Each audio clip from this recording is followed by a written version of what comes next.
Dangerous brush fire in the Florida Keys leads to evacuations and an intense firefight. CBS 4's Gary Nelson live in Big Pine Key. And Gary, have fire crews made any progress today? Oh, lots of progress. This fire remains confined to about a 100-acre area, but little flare-ups like that one over there. You can see a little bit of flame coming up there. They continue to pop up, and the problem is that inside this 100-acre area, look, behind that flare-up are lots of homes like that one that continue to be at risk. Fire consumes more than 100 acres on the Gulf side of Big Pine Key, threatening scores of homes. As of Monday afternoon, the inferno that erupted Sunday evening had destroyed only one home, nothing remaining but its concrete stilts and a charred car beside it. Just stunning, actually. I mean, it's incredible after Irma and now this. Actually, the fire is a product of Irma that killed so many trees and brush, leaving them dead, dry fuel. Throughout the neighborhood, residents used garden hoses to battle flare-ups. It's hard enough getting over a hurricane and have to do this too. I'm still living in a tent, so this is kind of a bad whammy for me.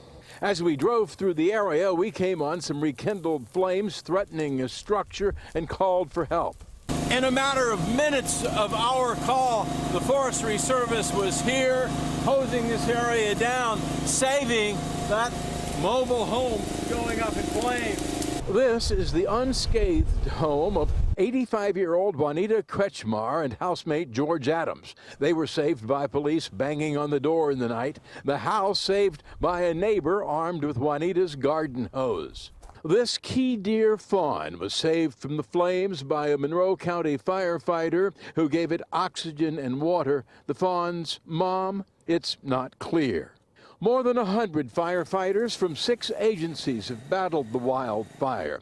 Helicopters dropping bucket after bucket after bucket on hot spots. Some utility poles fell, burned completely through at the base as homeowners stood ready with hoses. We're just trying to do what we can do. They're fighting it, but they can't. It's jumping too much. I mean, they get this spot put down. When they move, it jumps. A fire jumping from spot to spot, keeping firefighters jumping and residents busy battling back the flames.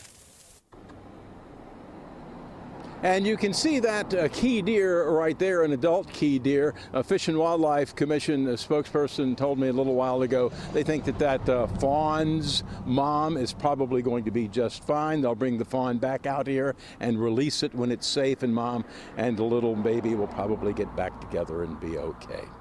We're live on Big Pine Key. Gary Nelson, CBS 4 News.